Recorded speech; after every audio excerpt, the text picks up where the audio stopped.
The following is an address to the nation by Prime Minister Dr. The Right Honorable Keith Mitchell.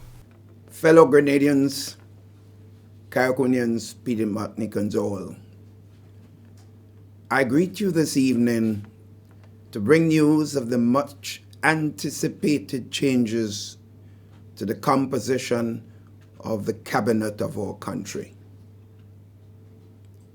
This change is more about facilitating personal growth and development and allowing ministers to become more versatile by managing different portfolios and, most importantly, enabling government to become more efficient in handling the affairs of the state.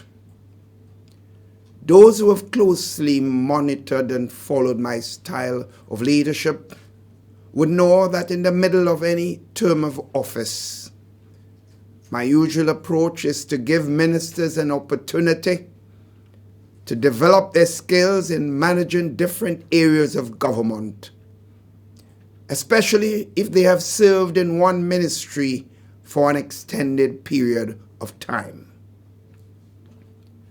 The portfolio changes are intended to give my cabinet colleagues an opportunity to broaden their experience and to bring a new outlook to another area of government service. This cabinet reshuffle entails a mix of changes. In addition to reassigning ministers to different ministries' portfolios, in some instances, I have separated the portfolios, including in some ministerial assignments, and placed them with others. Therefore, some ministers will have additional responsibilities and/or new areas of responsibilities.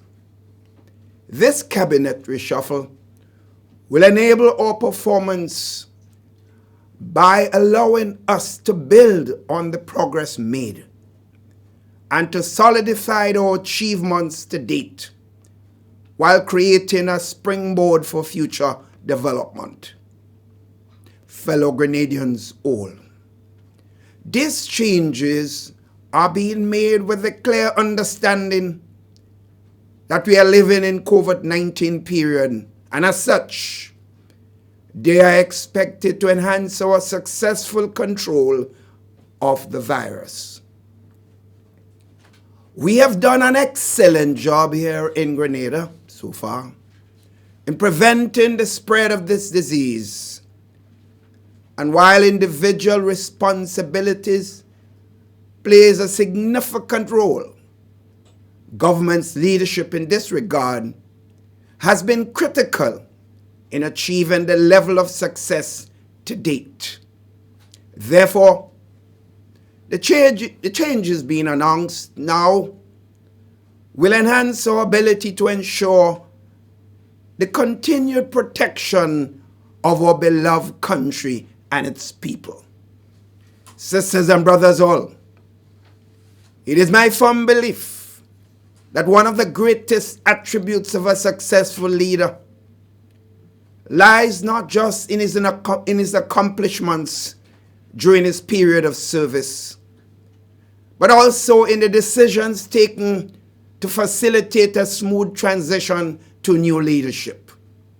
In other words, my friends, a true leader must have a sound succession plan that adequately prepares future leaders to seamlessly take over the reins of leadership. Therefore, it was with this futuristic thinking that this cabinet reshuffle has also been considered. Here now are the ministerial portfolio changes, which will take effect in the first week of October. Minister Nicholas Steele will continue to head the Ministry of Health and Social Security. But in addition, he would have the support of Minister Delma Thomas, who will work with him and have specific responsibility for hospital services within that ministry. In addition to her full responsibility as Minister of Housing, Community Development, and Social Services. The Ministry of Trade, Industry, and Consumer Affairs will now be headed by Minister Alvin Dabrio. The Minister of Finance, Public Utilities, Energy, Physical and Economic Development will now be headed by Minister Gregory Boyne. The Ministry of Infrastructure Development, Transport and Implementation will now be headed by Senator Nolan Cox. The Minister of Foreign Affairs, International Business, and CARICOM Affairs will now be headed by Minister Oliver Joseph. The Minister of Agriculture, Forestry, Lands, and Labor will now be headed by Minister Peter David.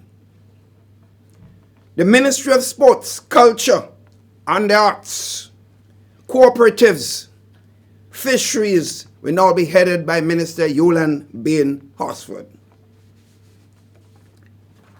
The Minister of Education, Human Resources, Information and Religious Affairs will continue to be headed by Minister Emmeline Pierre. The Minister of Civil Aviation and Tourism would have added with it Climate Resilience and the Environment, and headed therefore by Minister Clarice Modest Cowen.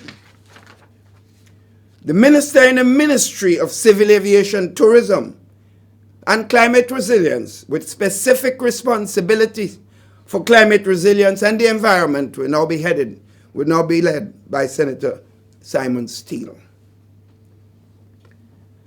The Minister of Legal Affairs, Carriacou and Petite Martinique Affairs, and Local Government continue to be headed by Minister Kendra Maturin Stewart.